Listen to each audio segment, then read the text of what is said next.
a very special parsha. The parsha this week is talking about the beautiful life story of Yaakov Avinu. The story of Yaakov, the way he left the home of his parents, which are Yitzchak and Rivka, and the reason he left was because his brother was very angry on him, Esav, and his mother suggested very strongly that he should leave. He should not stay home. This might be very dangerous for him to stay home. That was actually the end of last week's Parsha. And Parsha told us, as the Torah says, that Yitzchak sent Yaakov and he went to Padan Aram. That was the home of Lavan. Lavan was actually the uncle of Yaakov and was the brother of his mother Rivka. And this is what is now traveling. And as the Torah says, really he traveled thinking that he's only running away from Esav. But it wasn't only to run away from Esav, but it was also to find a wife. And not only did he find one wife, as the story in Parshas Vayetze develops, he ends up finding two wives, as they say, two for the price of one, right? And this is what he ends up living with.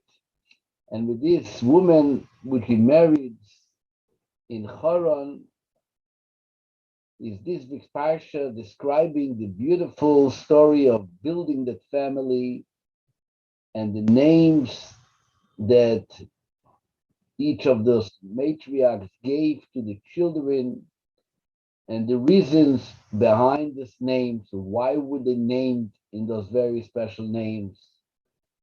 So this story is a very, very beautiful story with a tremendous amount of insights and lessons, and all incorporated in the Parsha, which we call Parshas Vayetze.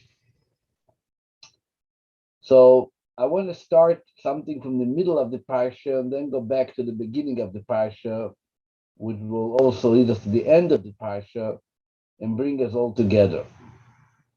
In the middle of the Parsha, we have the famous listing of the childbirth given first by Leah.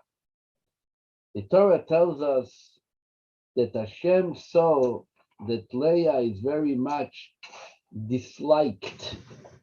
This is the word the Torah says. She's much disliked. Vayar Hashem, this is on verse 31. On verse 31, chapter 29. So it says, Vayar Hashem, and God saw Kisnua Leah, that Leah is hated or disliked. Vayiftach es Rachma, and Hashem opened the womb, while Rachel was still childless. Obviously, Leah was not hated, because as one verse earlier, the Torah says regarding Yaakov, Vayehav games Rachel mileah, which means that Yaakov loved Rachel more than how the amount that he loved Leah. So the Torah doesn't tell us that he did not like Leah.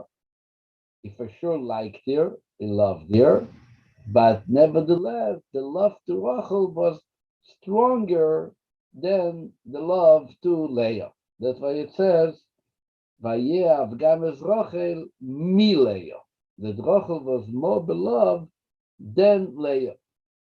But relatively speaking, Leah is considered to be the unliked one, the hated one.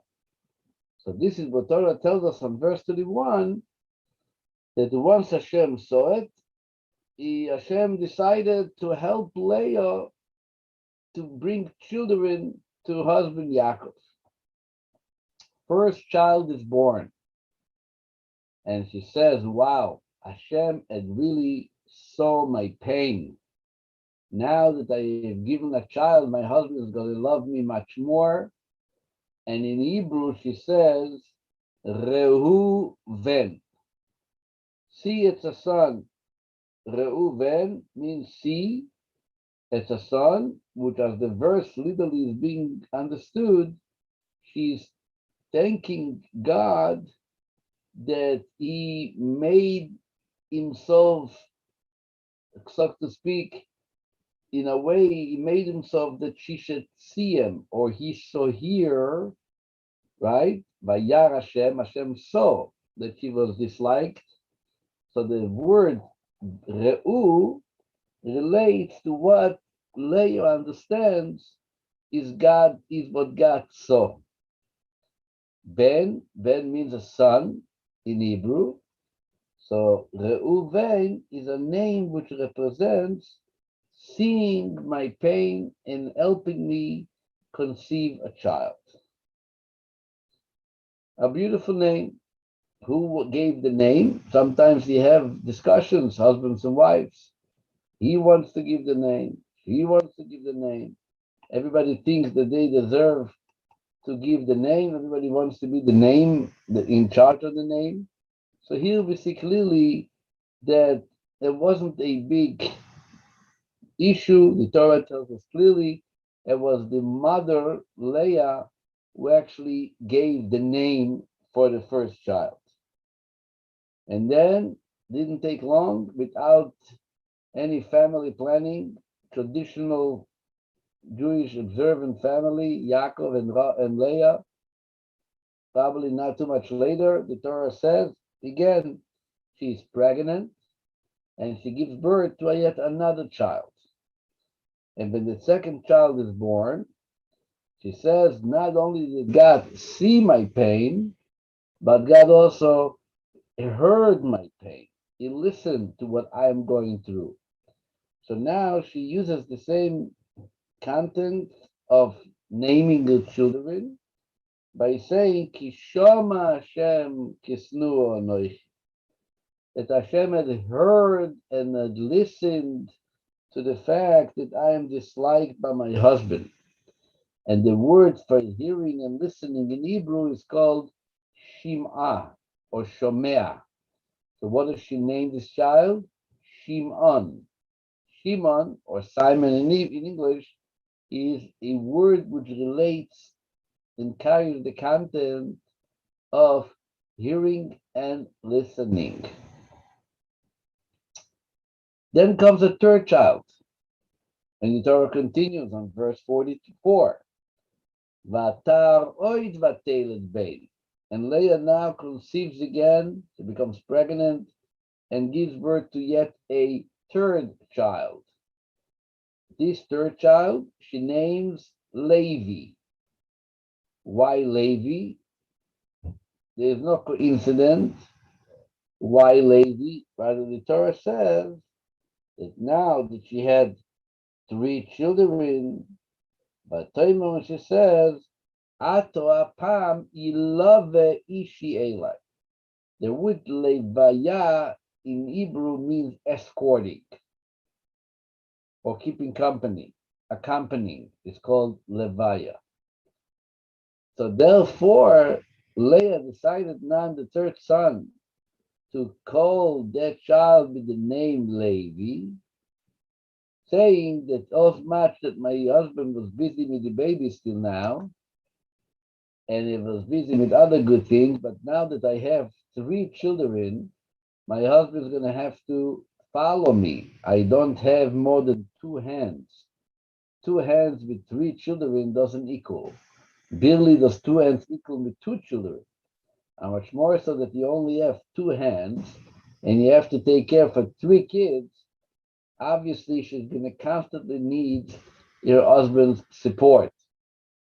So the Torah says that Leah had recognized very much the fact that God gave her that extra blessing of a third time bringing children to the world.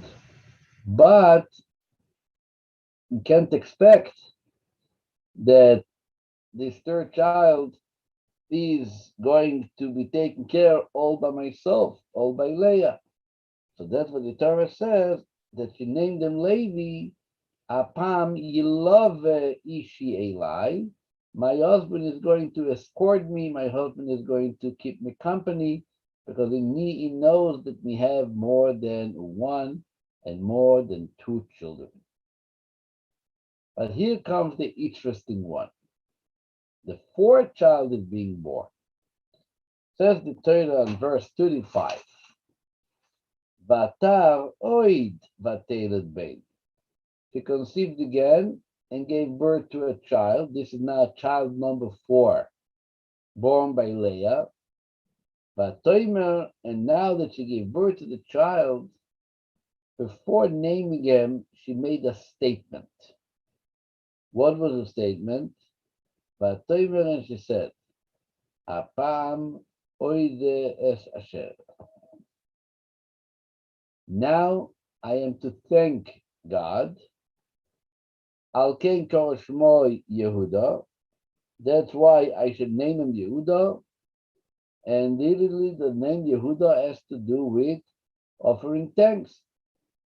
In Hebrew, the word for thank you is todah. Todah means thank you. Hoda'ah, like we say moedim by davening. Moedim anachnu loch, usually we bow down when we say it, which is an expression of thank you. Right? That's what the word hoda'ah means.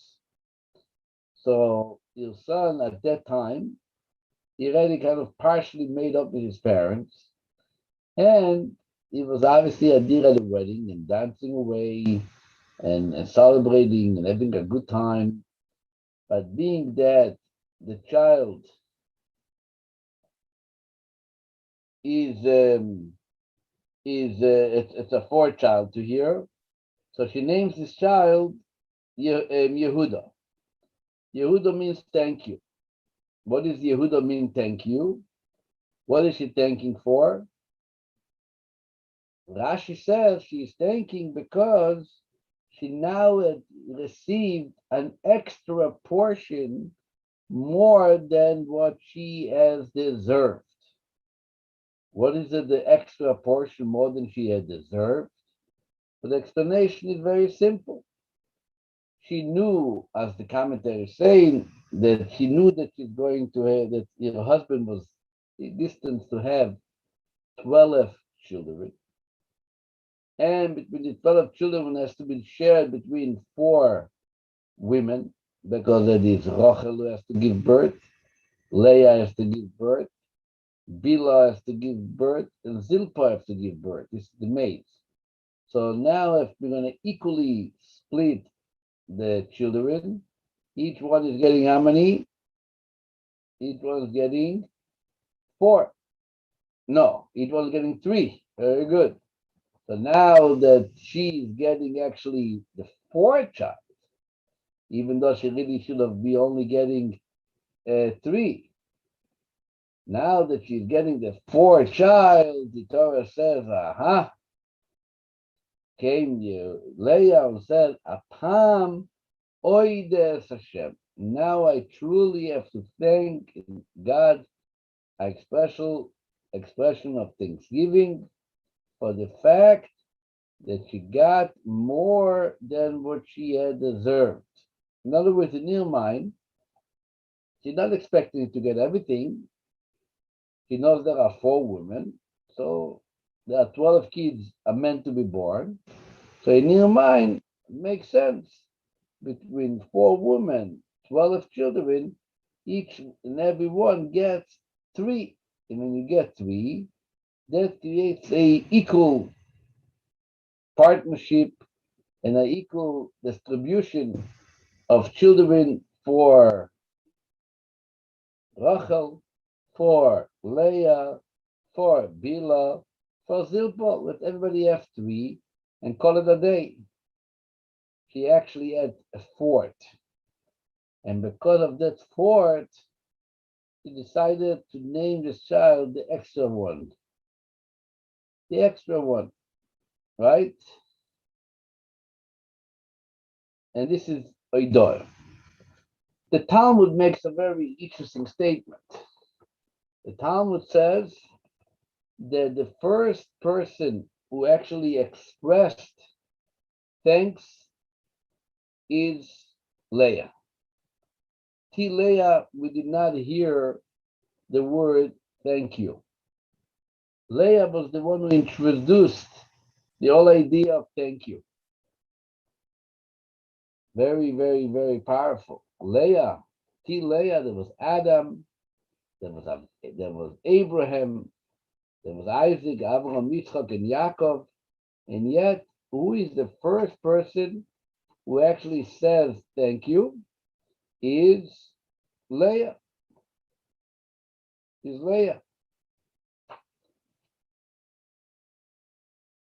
And as the Medrash says, that Leah was the one who initiated the craft of offering thanks, and everybody else that came after here actually learned that from Leah's behavior. For example, Yehuda, we're going to learn next week that he meets Tamar, and after the whole story, he says, Satka Mimeni, she's righteous and she's obviously more truthful than me.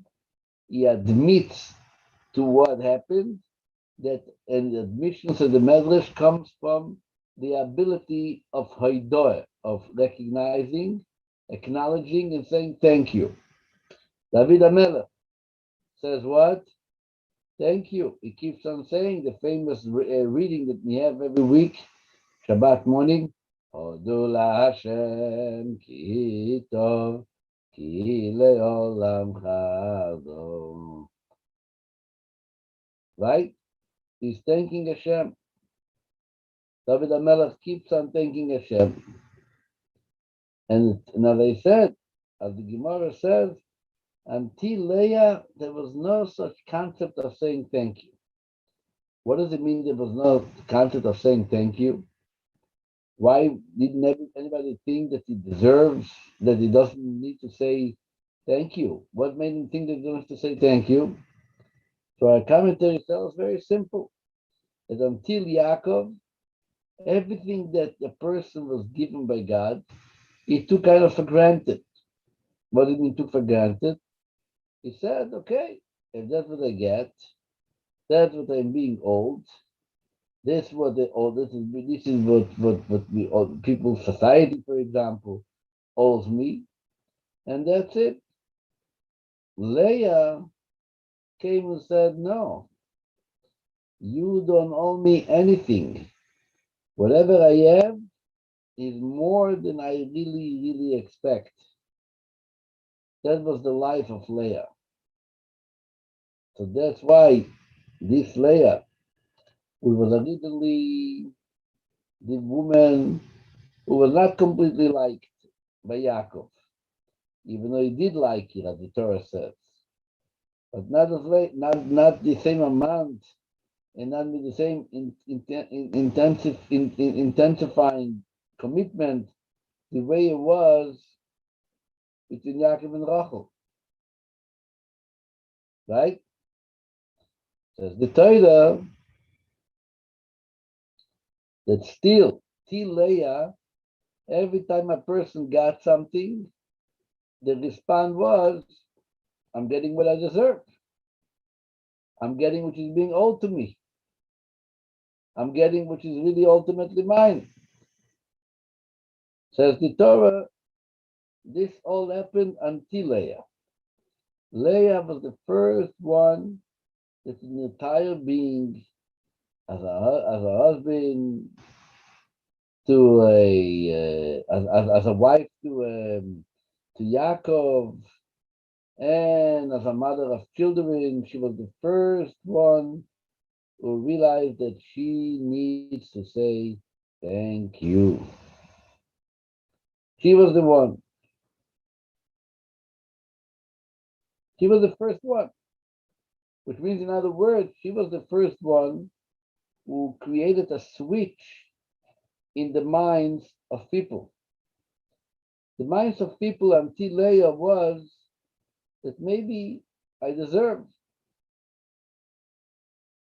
But Leah came and said, no, I got more than I deserve. I don't need more than that. Whatever you gave me, this is what I need. And this is how Leah expressed the thanks to Hashem. So I'm going to ask you a question. And we discussed a little answers in the previous years, but it's a very obvious question that we have when we read the story of Leah's birth.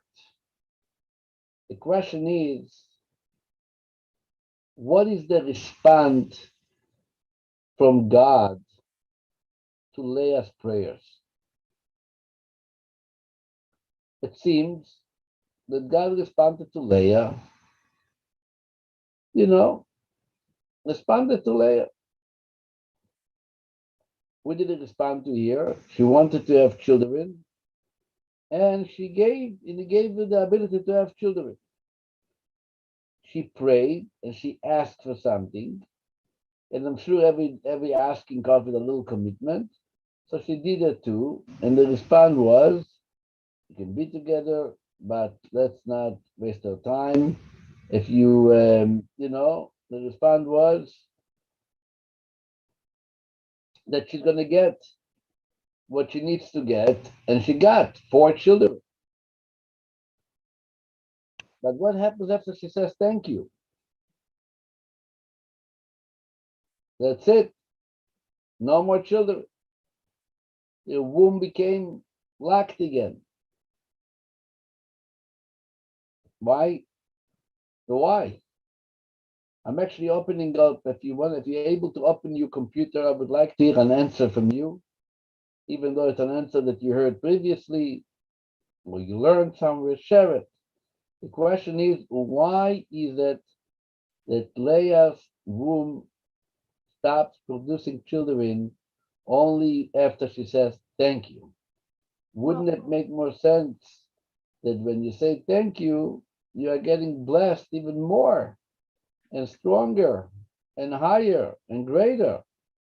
After all, not only you're a special person, you're a good person like Leah, you married to Yaakov with all the great qualities that Leah had, but doesn't it make sense that in a person like Leah, especially as the Talmud says that to Leah, nobody said thank you. So Leah comes and she says thank you.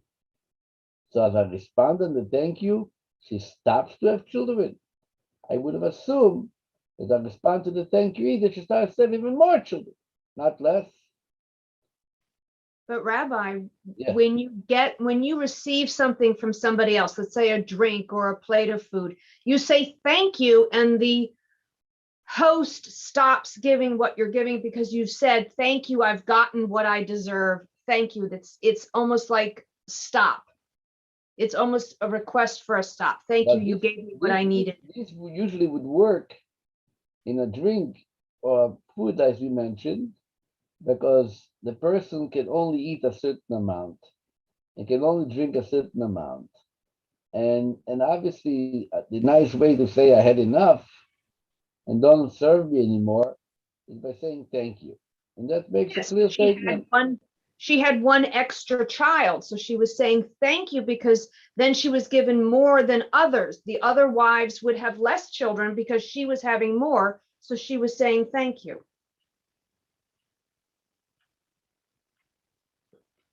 So she said thank you for the more, and that's what she got, like a model, like you say, like a reward. And the reward was, okay, finally you said thank you. Very good, no kids to you anymore. In other words, I understand. What you're saying is that when she said thank you, it wasn't like just thank you for the children I got. Thank you really meant I had and I'm ready to finish. Huh?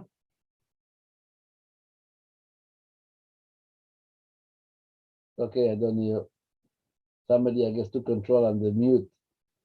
Thank you means I had and I'm done. And actually, the Ibn Ezra does mention this explanation. The Ebenezer, as a classic commentator to the Chumash, he actually says that the challenge of Leah and the problem with Leah was that she said thank you in a way, as they say in good English, thank you, but no thank you. Okay? Or like, thank you, but I had enough. That's good. Let's not get carried away over here. I know I needed children, but I'm not expecting more than four. I'm not building over here a Farkash family, not me, like my mother or people like that. That's it. For Vayetze given, fulfilled my obligation, as they say. Any other explanations anybody wants to share? No. Okay. Rabbi, Yeah. but even though she had four children, she only gave names to three of them, right? What? Because the Torah says that the name Levi was given by Hashem to her, not chosen by her. The Torah says that she named it. It says in verse, I'm looking on the verse, the last verse in chapter 29, it says she gave conceived, and she said, actually, in all those four children, the name seems clearly came by Leah.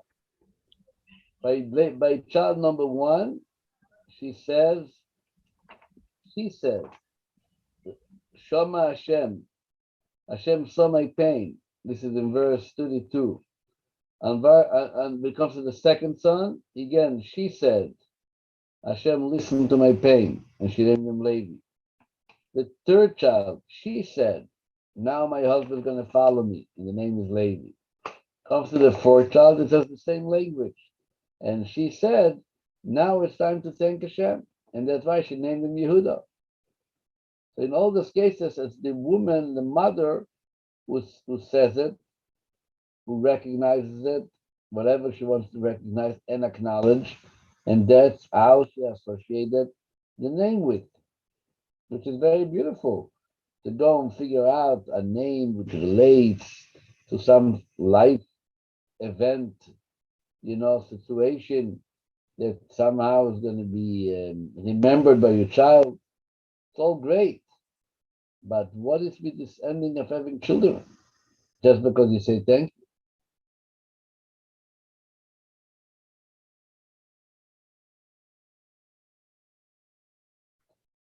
I want to go back to the beginning of the Parsha for a moment. The beginning of the Parsha, when Yaakov is making his journey to Haran, is making his journey to Haran to meet a wife for himself. And the first thing he does, he begins to pray. So let's read a second in the beginning of the Parsha, his prayer. Very beautifully describes Yaakov Avinu's prayer. He's very excited. He saw the famous ladder, which was in his dream. He saw angels going up, going down. He saw God standing near him, by him, supporting him. This was obviously the dream of the dream of the ladder. Is an amazing story and a tremendous encouragement for Yaakov to see that Hashem is with him.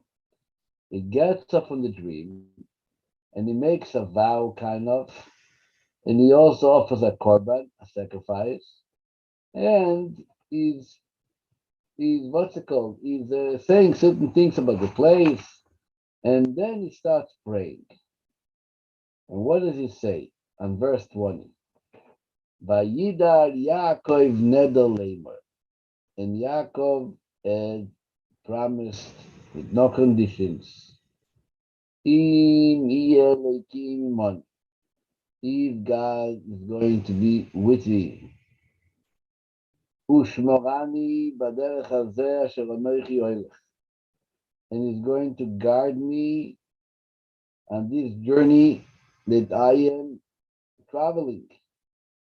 So he mentions God should be with me, which it was the promise says that Hashem told them, behold,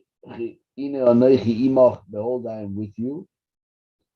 And then he adds even more, that this is so important, this bracha, that is asking Hashem, and he says that is davening that Hashem should continue being with them and watch him on this journey.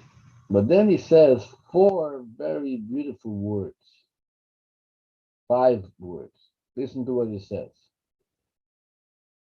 V'nosa li lechem le'echol, and Hashem is going to provide for me bread to eat, ubeged lilboish, and a garment to be dressed with.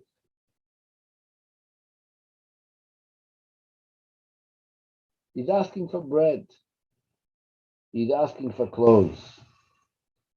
These four words, what Yaakov is here sharing, is pashat, simply unbelievable when you think about it.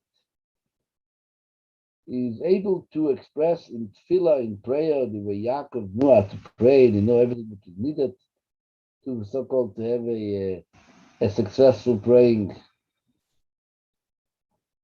Right? And what does he say? He doesn't ask for wealth. He doesn't ask for a house. He doesn't ask for carpets. He doesn't ask for some cuisine from some French kitchen. He doesn't ask for nice suits. What does he ask? He's asking one thing and one and only thing, really the minimal a person can ask. The minimal. What does he ask? Lechem le'echol. I just want you to give me bread so I'm able to eat. He's not asking to dip in the bread into something. He doesn't ask for Israeli salad or Greek salad or whatever type of food that exists. Scrambled egg, egg, this egg, that egg. No, he's asking the minimal that a person needs to sustain himself. You see what the verse says, you see it? Ve'nosali lechem le'echol ubeged lilbosh. Simply just four dogs. No, he's asking for the dogs is coming later. This is a story with a gift. He's asking for bread to eat and clothes to wear. That's it. Usually, we have a rule. When the Torah emphasizes a certain detail, it's coming to, especially when it's coming to describe one of your so-called heroes, the Torah wants to describe the person. What kind of person he is? Who was he? Who was she?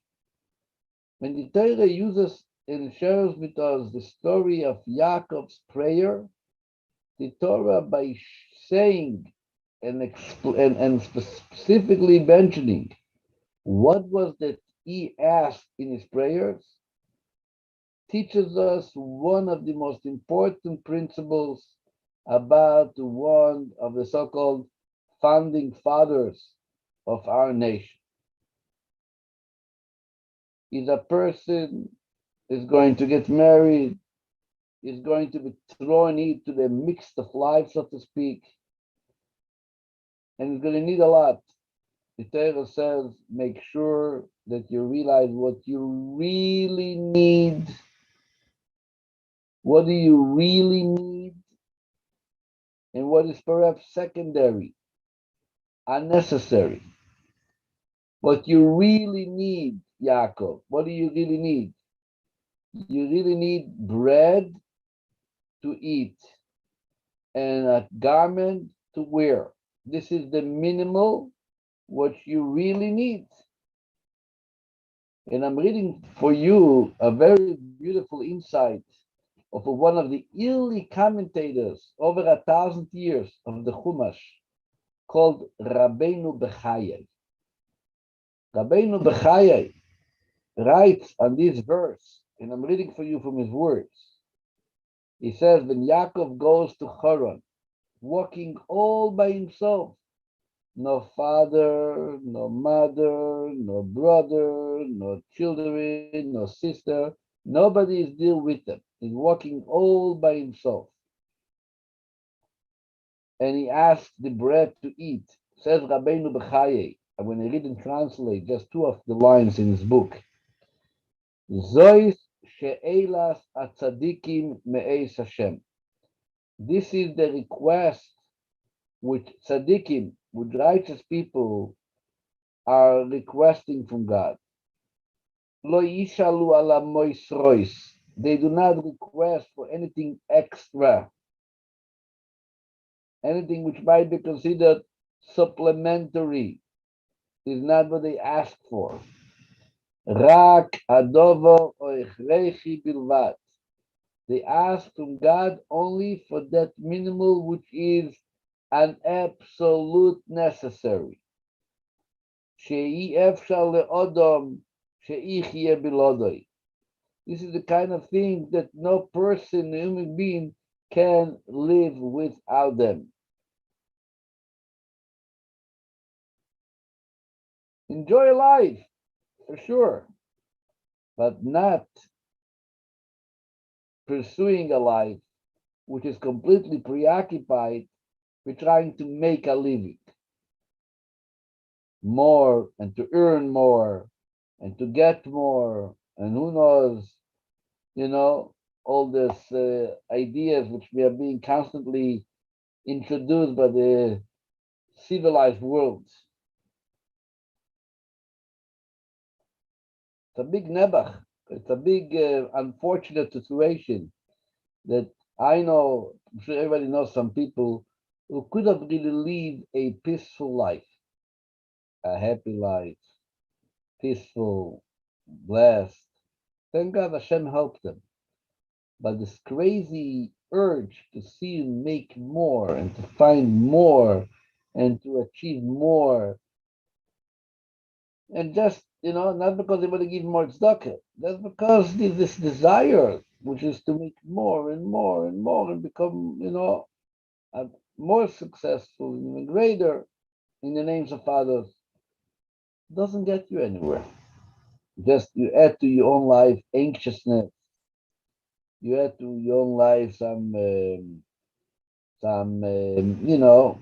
stress, because you keep on looking and looking and searching.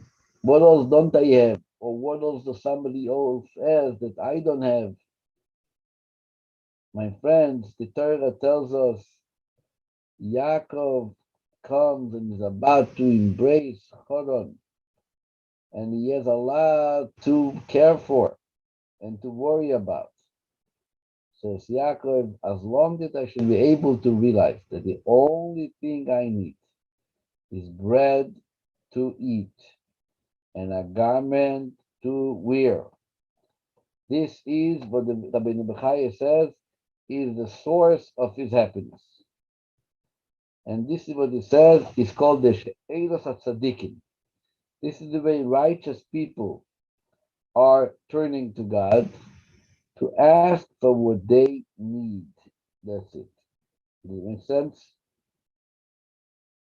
Makes sense, right? This is the Torah teaches us 4 words. The same thing continues. This is the beginning of the parsha. It comes later in the parsha, and Yaakov is already dealing with Lavan, and he's investing so much work, 14 years. And you know that this story becomes the model lesson qualified by Maimonides, how an employee has to be faithful in working for his employer. This is the story. The Rambam brings in his Code of Law that, and I'm reading you his words also, the Rambam says that the way to work is to learn from Yaakov. A person, says the Rambam, has to work in his company with all its strength. And he says why? Because Yaakov said, Ki bechol koichi yovaleti es avichem. With all my strength, with all my might, I said, bechol koichi. And he was rewarded. The reward was that he became very rich, but he worked very hard. The frost of the night, the heat in the morning, there was no stop for Yaakov. But then we know how careful you have to be with your work, how diligent you have to be. The Rambam says, when it comes to a worker, an employee, and he ate a meal, he ate lunch, and he had a bagel or a piece of bread, that now that person has to finish the meal with benching, right? Grace after meal. Says the Rambam in his brother in Shulchan Aruch, that's just like the owner of a field is required to make sure that no person steals from the field, right? He also has to make sure that the owner's payment and the wages are being paid on time. So a person should not say, says the Rambam, that, I am a poor person working for somebody. It's okay if I'm not so careful. I'm not going to work all day. I was hired to do an 8-hour job. It's okay. I'm going to work 6. He's going to understand. Says the Rambam, you know what? Let me tell you something. We have a mitzvah called Birkat Hamazon, grace after meal, right? Everybody's familiar with the mitzvah. How many blessings do we have in grace after meal? How many? 4. There is the first 3, and then there is the 4th one. The first 3 is considered more biblical, a part of the requirement. The 4th one was even historically added later in a time that we dealt with the government, which caused us some problems, and was a big problem in a city called, what was the name of the city that were by Kochva was also leading the attack. The famous city, Beitar. Beitar was a big city, and the Romans were very, very cruel. They did some very bad things. Hello? Anyway, just a second.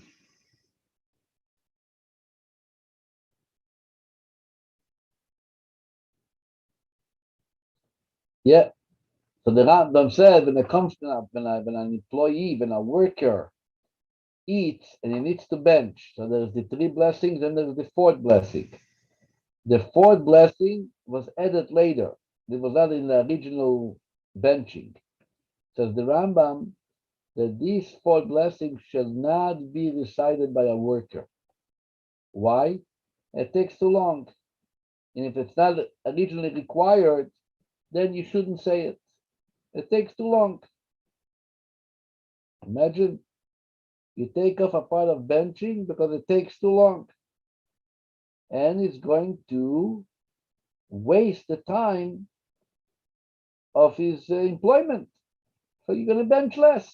We can't take away what you are required to say, but what we could take is that which is not so required. So that part we're going to take off in order to make sure that you do your job.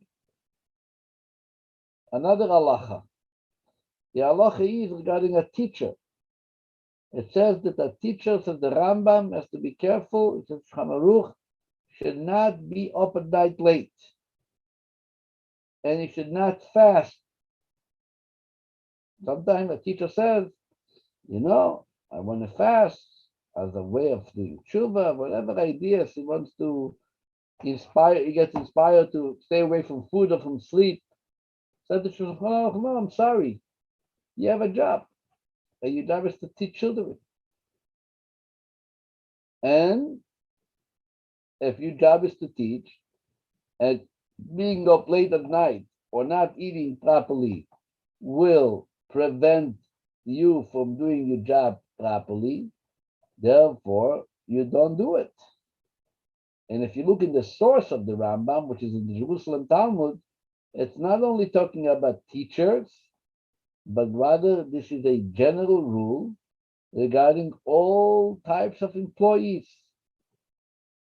that you have to make sure to go sleep early and to eat well not only for your own health. It's a separate discussion.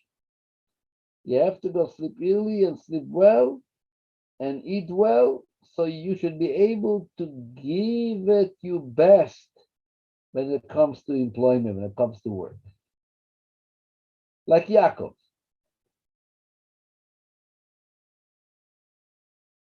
Can't make a diet. If the diet is going to reduce the quality of work, so don't diet. We need you to be faithful to your job. This is the qualities that we learn about work when it comes in the main lessons are being learned from Yaakov. Yaakov becomes the normative, the normal way of able to exercise proper employment. This is all coming from Yaakov. And it works 20 years, as we see in the verses later when it deals with his father-in-law. He was not giving no speeches, he was not giving no sermons. Yaakov was a classic example, an example the way you meant to be. This is what Yaakov was. And this same Yaakov, when he can demand and he can ask, and so on, when it comes to his own needs from Hashem, what does he say? I don't need much. I need bread to eat and a garment to wear. So basically, what we see in the stories of the Parsha, that this whole culture that we call it, I deserve. I deserve. I deserve this and I deserve that. That culture did not exist by Yaakov. Yaakov was in an attitude that I get what I get, bread to eat, clothes to wear, and devoted to my job. That's it. And this is really the story of Leah. Leah reflected the same idea. When she said, I want to thank you, Hashem, and like one of the participants said, she says, okay, enough. Obviously, she didn't, she was too humble to ask for more. And because she was too humble to ask for more, so Taka, she stopped having children because she didn't ask. So in other words, the fact that she said thank you is the righteousness. This is the righteousness of Leah. That Leah is telling us that I don't feel like I deserve. I'm a wife of Yaakov, and that's the life we had established. Our life is established in a way that that whatever Hashem gives me is fine. I'm asking for what I feel I need, but no extras. No extras. Bread, not even herring, not even cream cheese on the bread, not even butter on the bread. Bread, chleb. That's what she wanted. As they say in Yiddish, a shtikale broit. That's it. How many garments do I need? I need a whole closet with this dress and that sweater and that pants. No, beged. Beged is in the singular. I just need one garment to wear. I'm not asking for more.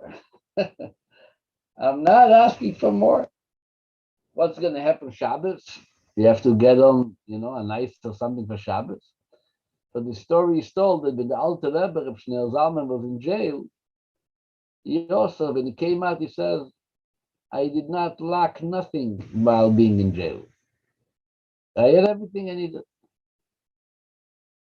I had my clothes, I had my bread. So somebody asked him, what about Shabbos? Don't you have to put on something nicer for Shabbos? The Alter Rebbe said, when I went to jail, I had with me an handkerchief. And every Friday, I used to tear up a few strings of the handkerchief and tie it around my feet. So I had something extra, something special in honor of Shabbos. I wasn't wearing the same clothes. I took off some part of the handkerchief and placed it on my leg, and I had Shabbos. I had a nice Shabbos. I had a piece of garment which was designated in honor of Shabbos. That's what I got.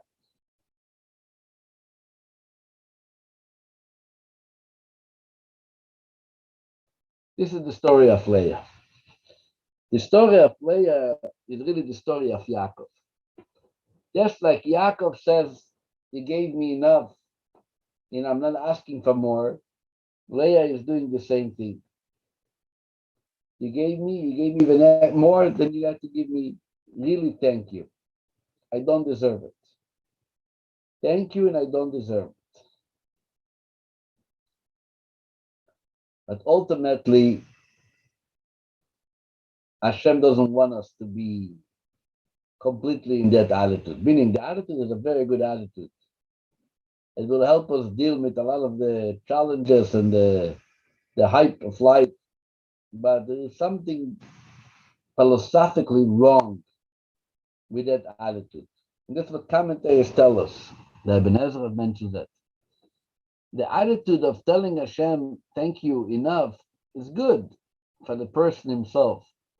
But sometimes it indicates that you're telling God, you gave me, and I don't want to make it harder for you to give me more. It's as if to say that God is perhaps limited in his abilities to provide for me. You can only give me that much. And for me to ask you for more is going to kind of put you in a situation, and I don't think I want to do it to you. And this is philosophically wrong. Because the real belief is we don't have to be, we have to be gentle with how we ask. But at the same time, we cannot place God in a picture of a limited God. We have to show ourselves and the people around us that God has and is able to give more than we ever expected. And how do we show it? We show it by asking Him for more. Thank you, but I'm asking you for more. I'm not just stopping here. We have a beautiful blessing. Always like this blessing at the Seder night. On the second cup of wine, we have a long blessing. It's called the blessing of redemption. First of all, I like it, like all the kids like it, because right after that cup, we get to the meal, right? To the matzah. So it shows you that the reading is coming to an end for now, please. But what really you like it is because it's a very special blessing. The text is amazing. And in that text, what we read is as follows. We thank Hashem for what He gave us. Go'alanu, the goddess of Hiseinu, you had redeemed us, you had redeemed our ancestors. You took us out from slavery to freedom, from darkness to light. And what do we say? That's it, thank you, stop right here. Nope. That same blessing continues.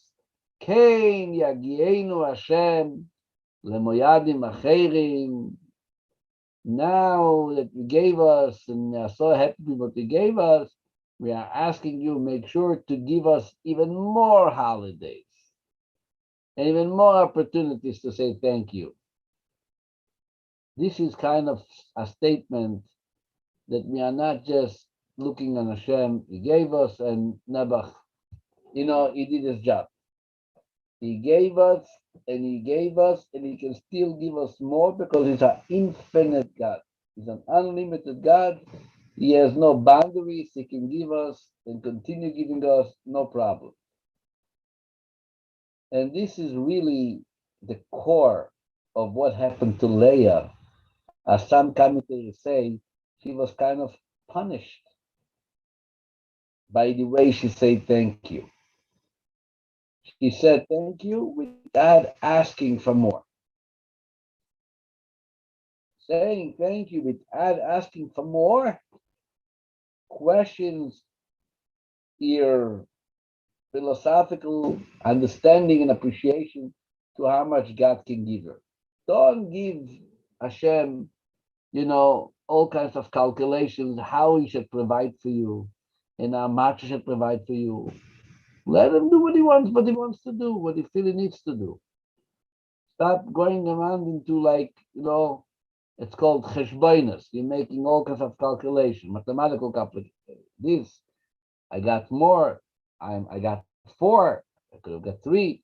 He gave me more. Very nice. No. Say thank you. And as we thank, we right away say, Hashem, continue giving us.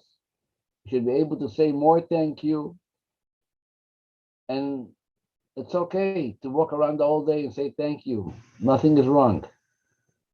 But we should merit to always go around and say thank you. We have the schus to go around and say thank you. That's why we are called Yehudim, from the word Yehuda. Yehuda means Apam Moedes Hashem. Now I am ready to acknowledge and to thank God. That's what the name Yehuda is, which became the nickname or the essential name, I should rather say, for every Yehudi, which comes from the word Oidoah. Thank you. Obviously, we are now in the month of Kislev, and Kislev ends up the month with a holiday called Hanukkah. And this the major thing of Hanukkah is Lehoidos Ulehalel. Lehoidos Ulehalel means to offer thanks and to praise Hashem. This is going to be the highlight of this coming month of Kislev. So I want to give this a blessing to everybody to prepare ourselves proper for Hanukkah. And we should merit to say thank you for all the miracles which happened in the past and the miracles that happen in the present, and ask for miracles in the future. And we should have a good month, a healthy month, a happy month. And again, Oidoy, thank you, thank you, thank you. This is what it's all about. Spasiba, how do you say? Yasher Koyach. What other languages do you know how to say thank you? Anybody? Any language for thank you? Muchas gracias. Oh, muchas gracias. Very good. Toda rabba. Anything else? Any other language? Rahmat. Huh? Rahmat. Rahmat. Sounds Yes. like a you sure it's a blessing? Bukharian. Oh, Rahmat means Bukharian thank language. you. Merci. Yes. Rahmat. Also Rahmat. merci. Huh? Merci. Merci. Merci. Merci, beaucoup. French. Merci beaucoup. Merci beaucoup. That's right. Look, come on. Anyone Chinese? No? No Chinese here? Japanese? I don't know how to say. Any other Shia, language? Shia. Ah? Shishir. Shia, Shia. Chinese. How about Toda? Toda is good. What is Shia Shia? That's in Chinese? In Mandarin, Chinese is Toda. Thank you. Oh yeah. Shia Shia. Yeah, Chinese. Ah, that's Shia, why Shia. that's Thank why they you. keep on saying Chia Chia whenever I heard them speaking. Very good. Thank you, everybody. I'll see you later. Laila Tov. Rabbi, can you invite please for my mother your side? Yitzchak Aminov, as his mother's yahrzeit is coming Shabbat, and is inviting everybody to come to Shul to join our special service and Kiddush in honor of his mother, Sarah Bad. Frecho. Be'ezrat Hashem, bli neder. Thank you. Be well, everybody. Laila Tov. See you tomorrow, 7 Thank you, o'clock. Rabbi.